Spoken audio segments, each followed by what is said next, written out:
कि मैं अपने पूरे परिवार के साथ मिलकर के 1,51,000 रुपये का सहयोग दिया हूँ और लोगों से मैं दिलवाया हूँ, जो कि समय आने पे मैं बताऊंगा मैं किन किन लोगों से दिलवाया। अपनी अपनी राजनीति आप दूसरे जगह करिए, मंदिर को छोड़ दीजिए। मंदिर पे आधिपत्य है, जो आधिपत्य जमाने की कोशिश कर रहा है वो कर रहा है, और कौन कर रहा है। छीछा लेदर मचाने से माता रानी को कुछ नहीं होने वाला, ऐसा पवित्र नहीं होगा। वो चाहेगा कि हाँ बैक साइड से अपने लोगों को बिठा करके अपने विश्वस्त लोगों के साथ मिलकर के इस काम को, उसमें काफ़ी मेहनत करके उस धरोहर को स्थापित किया, इसमें कहीं से कोई दो मत नहीं है। नमस्कार, मैं चंद्रशेखर कुमार और आप देख रहे हैं मेट्रो बिहार न्यूज। इस वक्त मैं लालगंज नगर क्षेत्र के बाईपास रोड में और यहाँ एक ऐसे व्यक्ति से मिलने आया हूँ जो नगर की राजनीति में काफी सक्रिय हैं और कई सालों तक नगर की राजनीति में उच्च पद पे रहे हैं। दरअसल मिलने का कारण यही है कि इन दिनों लालगंज नगर क्षेत्र के गोला रोड में स्थित श्री श्री बड़ी दुर्गा महारानी मंदिर को लेकर काफी विवाद चल रहा है।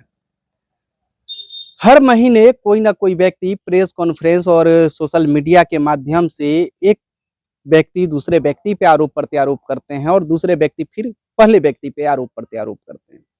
और इस विवाद की शुरुआत कहीं ना कहीं मंदिर के विरोध में एक वीडियो वायरल हुआ था, वहां से शुरू हुआ और उसमें एफआईआर भी हुआ। एफआईआर में कुछ ऐसे लोगों की नाम दी गई जिसके बाद यह विवाद शुरू हो गया।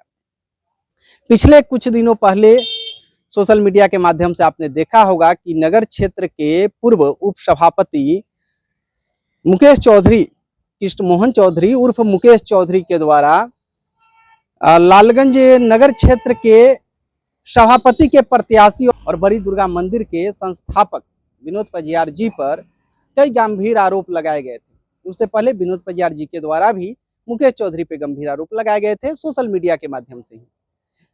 और लगातार मंदिर विवाद, क्योंकि मंदिर है और सनातन धर्म के मानने वाला एक आस्था का केंद्र है और इस पे लगातार विवाद जारी है, चाहे इसकी संस्थापक हो या लालगंज के कोई जनप्रतिनिधि हो, इन लोगों के बीच विवाद जारी है। इन्हीं विवादों को लेकर आज हम बात करने आए हैं लालगंज के पूर्व सभापति नवीन कुमार गुप्ता जी से और इनसे जानेंगे कि क्या कुछ मंदिर विवाद में चल रहा है और कैसे इन समस्या का समाधान होगा। हमारे साथ हैं नवीन गुप्ता जी, आइए इनसे बात करते हैं। अभी हाल ही में मंदिर विवाद को लेकर जो प्रकरण हुआ है, मुकेश चौधरी जी की तरफ से एक प्रेस कॉन्फ्रेंस किया गया, उसके बाद विनोद पजियार जी की तरफ से एक वीडियो जारी किया जाता है। आप सब कुछ देख रहे हैं, एक समाज के मध्यस्थ और नागरिक होने के नाते, और चूँकि आप दोनों को करीब से जानते हैं, क्या कुछ कहना चाहिएगा, क्या प्रतिक्रिया है आपकी? देखिए, एक जिम्मेवार व्यक्ति होने के नाते और हमारा जीवन जो है ना धर्म के इर्द गिर्द भी घुमा है, तो हम तो इन दोनों लोगों से आग्रह करेंगे कि भाई अपनी अपनी राजनीति आप दूसरे जगह करिए, मंदिर को छोड़ दीजिए। आपको लग रहा है कि मंदिर पर राजनीति हो रही है? बिल्कुल हो रही राजनीति। कौन कर रहा है? कौन कर रहा है? जिसका मंदिर पे आधिपत्य है, जो आधिपत्य जमाने की कोशिश कर रहा है वो कर रहा है, और कौन कर रहा है। क्या चाहते हैं आप? मतलब कुछ तो समाधान निकालना पड़ेगा ना। कब तक ये छीछा लेदर मचा रहेगा?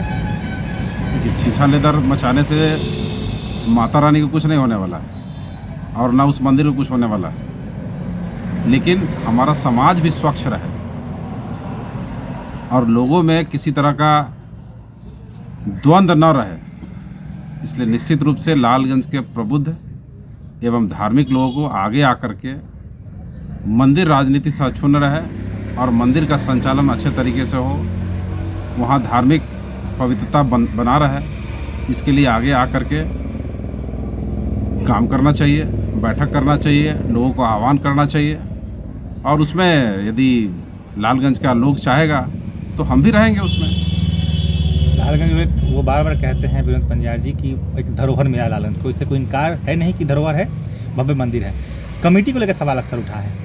आप फिलहाल दोनों दस्तावेजों को देख चुके हैं, कौन सी कमेटी क्या कह रही है, किसके क्या कहिएगा उसके बारे में? कौन सी कमेटी ज़्यादा ठोस है, ज़्यादा मजबूत है? देखिए, कमेटी दोनों अभी तो फॉर्म नहीं हुआ है, सार्वजनिक नहीं हुआ है। लोग अपने अपने तरीके से इसको बनाने का प्रयास कर रहे हैं, लेकिन जब तक किसी चीज़ को जनमानस स्वीकार नहीं कर लेता है तब तक वो कमेटी नहीं है। बीच की पहल कुछ आप करिएगा अपनी तरफ से। हम क्या पहल करेंगे? मंदिर सबका है। हम तो पहले ही व्यक्ति, हम तो राजनीतिक व्यक्ति है नहीं। मंदिर सबका है, आप भी उसमें मंदिर दान सबका है। हम करता तो रहे पहले ही हैं। बोले हैं कि लालगंज के लोग यदि चाहेंगे, सब लोग चाहेंगे तो हम भी साथ में रहेंगे। लेकिन एक बात एकदम से तय है कि मंदिर को राजनीति से बिल्कुल अलग रखना चाहिए। वहाँ तो किसी भी तरह का कोई राजनीतिक कार्यक्रम नहीं होना चाहिए, एकदम से। बात फिर वहीं अटक रही है। आप क्या चाहते हैं कि दोनों व्यक्ति आमने सामने बैठ के पब्लिक डोमेन में एक बार समझौता हो जाए कि हाँ मंदिर कैसे संचालित होगा, और क्या वो मानेंगे कि मुकेश हाँ, चौधरी मंदिर संचालन में हस्तक्षेप करें? जिनकी मनसा पवित्र होगी वो निश्चित रूप से चाहेंगे कि सारे विषय को पब्लिक डोमेन में ला करके ही इसका निष्पादन करें। और जिसका मनसा पवित्र नहीं होगा वो चाहेगा कि हाँ बैक साइड से अपने लोगों को बिठा करके, अपने विश्वस्त लोगों के साथ मिलकर के इस काम को करें। ट्रस्ट का पेपर उस दिन आपने देखा, ट्रस्ट में जिन 25 लोगों का नाम है, आपको इस ट्रस्ट में उन 25 नामों की जानकारी कब हुई? देखिए, मैं अभी तक कुछ नाम देखा हूँ, कुछ हमारे जेहन में है। मतलब वो कुछ नाम भी आपको उस बस दिन बस मालूम वहीं पे उसके पहले हमको कोई जानकारी नहीं था? थी। उसके पहले कोई जानकारी नहीं। 1-1.5 महीने से वो मंदिर ट्रस्ट बन के पेपर रेडी है, चाहे जो भी आवेदन हुआ बन के आया। आपको भी लगता है क्या कि वो जल्दी जल्दी में किया गया, सबसे चोरी छुपे? वो तो हम उस दिन भी बोले थे कि वो स्पष्ट दिखता है कि 2 साल मंदिर के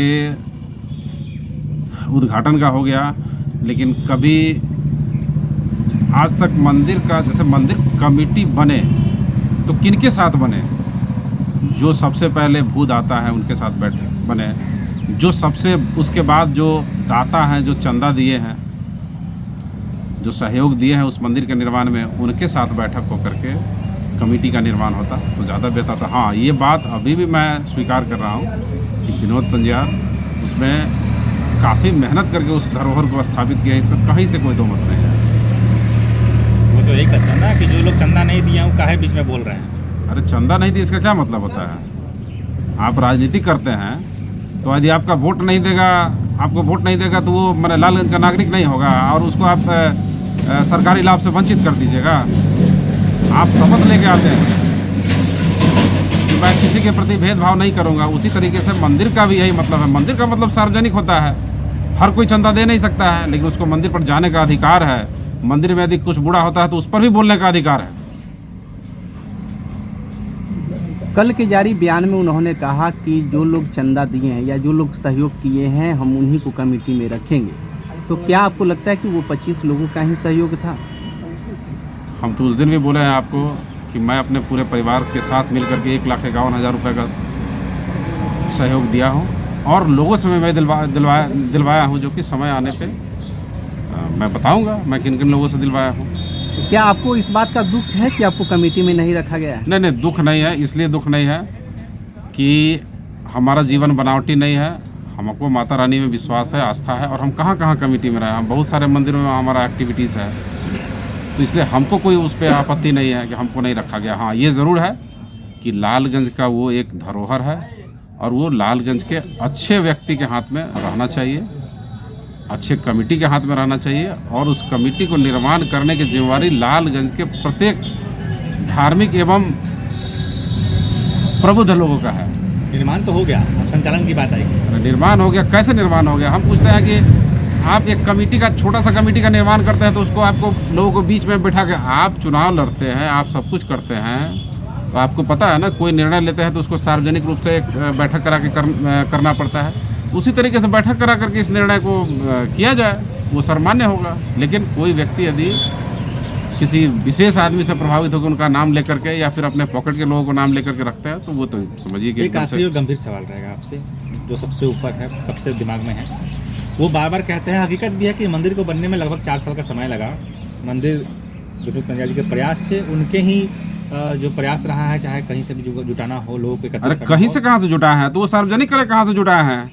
ठीक है, वो खुद अपना भी बताएं कि हम कितना पैसा दिए हैं। ठीक है, वो भी सहमत, लेकिन उनके प्रयास से मंदिर बना, इसे मानते हैं। अब आप ऐसे लोगों का पैसा ले लिए होंगे जिसमें आपको बताने का गुरेज है, तो ये आपकी समस्या है ना। वो तो कह रहे हैं शीशा का दान पेटी है, देख लीजिए कितना पैसा आता है कितना नहीं आता है। शीशा का दान पेटी है, वो तो अभी मंदिर निर्माण के बाद जो है कि लोग जाके चढ़ावा के रूप में देते हैं, लेकिन मंदिर निर्माण में मोटी मोटी राशि बहुत सारे लोगों के द्वारा दिया गया है, जिसका तो उन्हीं के पास रिकॉर्ड है। हाँ, हम लोग की जानकारी में कुछ लोग हैं, वो हम बता सकते हैं आप लोगों को। आपको लगता है कि उस मंदिर के संचालन में बाहरी या अन्य लोगों को या फिर विपक्षी विचारधारा के लोगों को शामिल करेंगे? विपक्षी विचारधारा, राजनीतिक रूप से विपक्षी विचारधारा कह लीजिए। अब आप हमको नहीं समझ में आ रहा है कि आप क्या हमसे पूछना चाह रहे हैं। अभी तो आप देख लीजिए सीधे सीधे कि ये भारत में ही हो रहा है ना, कि मंदिर का संपत्ति वो भारत के प्रत्येक नागरिक पर खर्च किया जा सकता है। मंदिर का जो आय है भारत के प्रत्येक नागरिक पर खर्च किया जा सकता है, लेकिन जो मस्जिद का आय है, जो मदरसे का आय है, वो केवल उस समाज पे ही खर्च होगा। कहीं उनका मंशा इसी तरीके का होगा तो वो अपने लोगों पे करेंगे, जो उनको लगता होगा कि नहीं ये हमारे लोग हैं, उन पे करेंगे। एक क्लाउज इसमें कल भी वो टिप्पणी की है कि मंदिर को बेचने की बात, इधर से गंभीर आरोप लगा कि माता रानी के मंदिर को, स्थान को बेच सकते हैं। उनका कहना है कि कौन ऐसा माइकल लाल या जो भी उन्होंने कहा कि बेच देगा, कौन खरीद लेगा। आप इस नियम को कितना समझ पाए इस क्लाउज को? देखिए, वो तो अंग्रेजी में वो एग्रीमेंट है, एग्रीमेंट उसको क्या कह लीजिए तो एक डीड है, तो उसका सही से हिंदी रूपांतर कराने के बाद ही कुछ बोल पाएंगे। लेकिन हाँ, उसमें लिखा हुआ है, सेल के बारे में वो लिखा हुआ है, और हम जब चाहें तो किसी को अपना उत्तराधिकारी घोषित कर सकते हैं, ये चीज़ लिखा हुआ है। ये चीज़ मैं 2 चीज़ देखा हूँ, बाद बाकी चीज़ माइन्यूटली उसको देखना पड़ेगा जो अनुवादक है। तो इस यही नियम से कितना सहमत है, पैसा होना चाहिए? तो मंदिर ऐसा थोड़ी होता है कि हाँ मंदिर कोई चाहे तो बेच ले, मंदिर चाहे तो कोई अपना उत्तराधिकारी नियुक्त कर दे, ऐसा थोड़ी होता है। उसके लिए आपको कमेटी सब लोगों के बीच में करना पड़ेगा। आप कुछ भी करिए, सब लोगों के बीच में करिए। यही मंदिर निर्माण जब हो रहा था तो पजियार जी बोले थे कि लोग बढ़ चढ़कर चंदा दे, और चंदा जो भी लोग देंगे उनके पूर्वजों का या उनका नाम लिखा जाएगा मंदिर पे। आज तक ऐसा कहीं कोई जिक्र नहीं हो पाया, मात्र 25 लोगों के बीच में मंदिर का चंदा सीमित कर रह गया है। तो क्या लगता है कि जो चंदा दिए उनके साथ भी गलत हुआ है क्या? बिल्कुल गलत हो रहा है। अच्छा, एक मिनट सुनिए ना, किसी का ओरिजिन क्या होता है? आपका ज़मीन, आपका दिया हुआ पैसा और आपके प्रयास से बनाया हुआ चीज़। लेकिन सबसे पहली महत्ता किसकी होती है? सबसे पहली महत्ता होती है व्यवहारिक जीवन में भी, जो ज़मीन देता है, जो भूदाता है उसका होता है, उसके बाद जो डोनर होता है उसका होता है, तब तीसरा में आता है कौन? जो लोग उसको बनवाते हैं। भूदाता की भूमिका इसमें कितनी देख रहे हैं? प्रत्येक क्षेत्र में भूदाता की भूमिका है। इस मंदिर में जो नया डीड बन के आया उसमें आपको भूदाता की भूमिका कहीं दिखी? एकदम है भूदाता की नया डीडी। अब किस डीड की बात कर रहे हैं? जो विनोद पंजाब जी ने डीड बनवाया उस पर। उसमें तो कहीं है नहीं, उसमें तो कहीं नाम है नहीं भूदाता का। कौन है भूदाता? कुछ आप बेसिक जानकारी बताइए। हम तो पहले भी बताए थे कि मंदिर पहले आगे सिर्फ, जैसे आपको एक चीज़ और बताते हैं, पहले हम लोग सनातन के पुजारी हैं। हम लोग चूँकि प्रत्येक दिन नियम पूर्वक सब काम नहीं कर सकते थे, इसलिए हम लोग मिट्टी का मूर्ति बना करके एक निश्चित समय पर पूजा करके और उनको विसर्जित कर देते थे।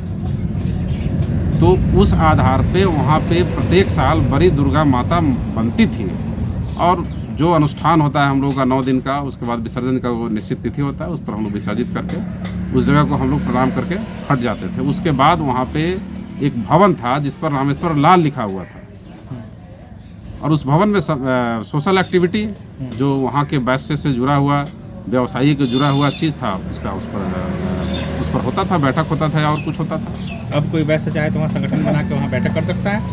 हमको तो नहीं लगता है कि अभी ऐसा कुछ है। अभी तो शायद बहुत सारे लोग कहते हैं कि वहाँ कुछ ऐसा है ही नहीं, जो एक व्यक्ति चाहेंगे वही होगा। कौन व्यक्ति वो है?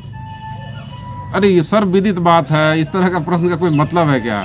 मतलब फिर भी नाम तो होगा ना उस व्यक्ति का, एक व्यक्ति का। अरे जिनका बड़ा बड़ा होर्डिंग लगा होता है मंदिर पे, अब जाके हम फोटो देखना पड़ेगा, फोटो खींच के आपको दिखाना पड़ेगा कि किनका फोटो लगा हुआ है, किनका नाम बहुत मोटे मोटे अक्षर में लिखा हुआ है। आप कहिए तो हम जा करके हम फोटो खींच के ला के दिखाते हैं आपको।